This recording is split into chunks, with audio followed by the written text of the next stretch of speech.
the battery died halfway through chapter 14, so we're going to pick it up again. Let's see.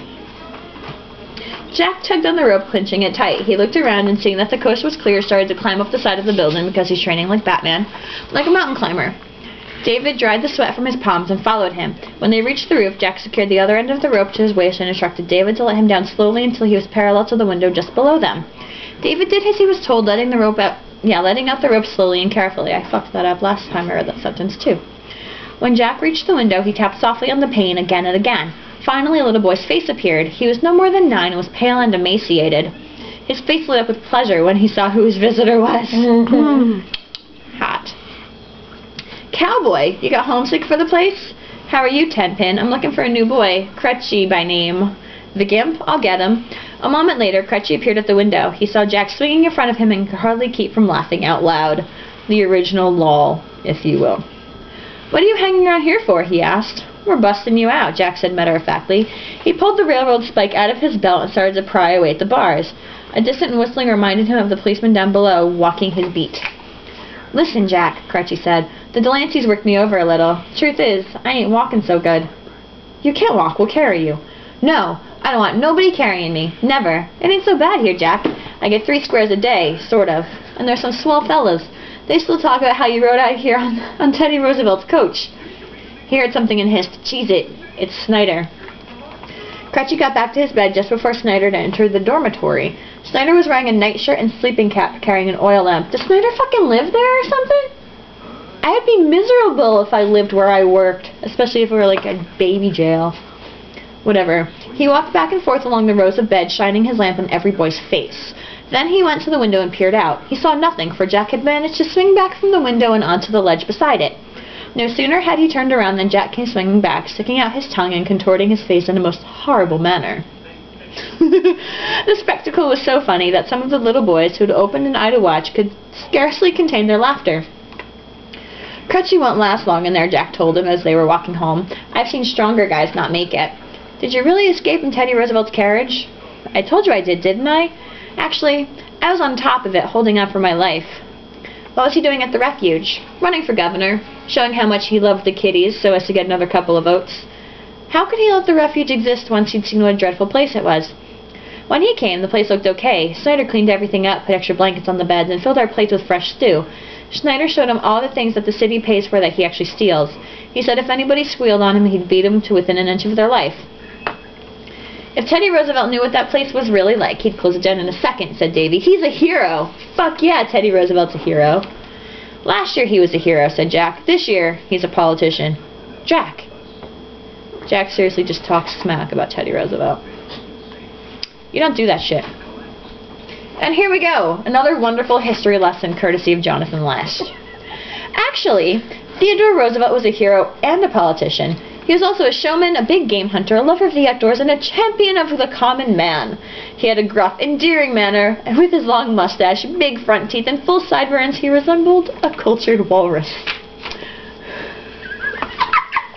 And not the Monopoly man, apparently, but fucking cultured walrus. Gets me every time. Teddy was born into a prosperous and distinguished family and attended the very best schools.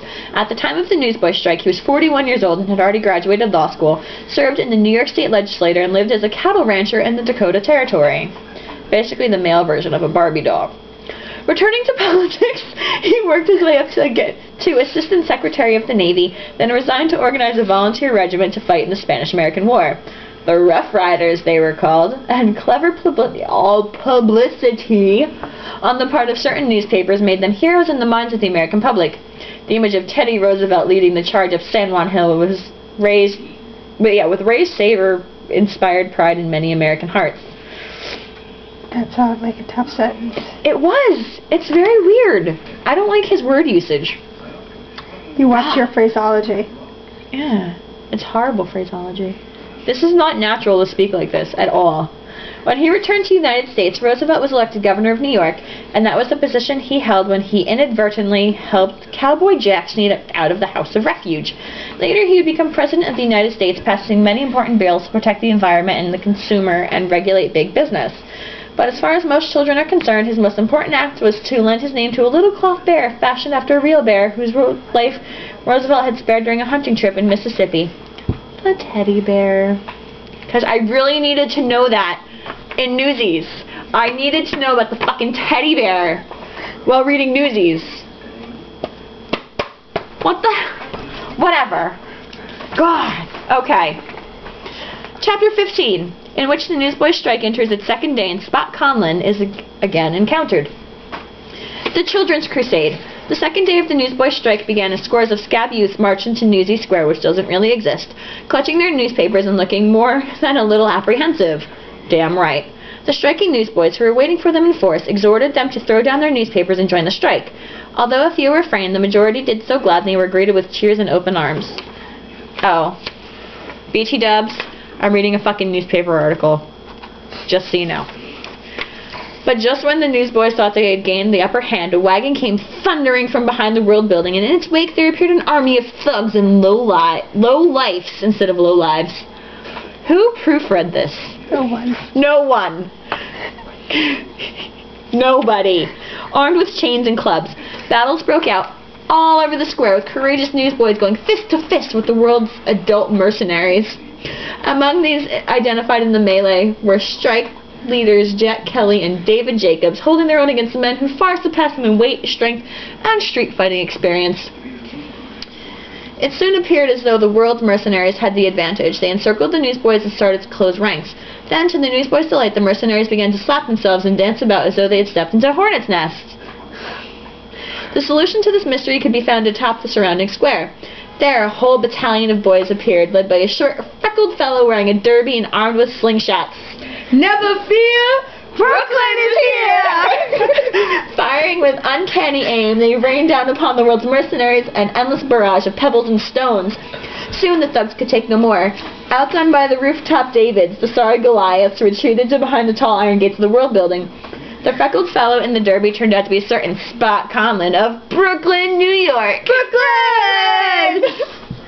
Apparently an earlier attempt by the strike to enlist his aid had been rebuffed. I wanted to see if they had the stuff to stick it out, Conlon said. Now that I see they do, me and my boys are going to join them. With Brooklyn on the strike, there's no stopping us. Conlon and Kelly cemented their partnership by enthusiastically spitting on their palms and then shaking hands. Apparently, a Newsboy tradition. Might I also add, we are on page 69. End of chapter 15.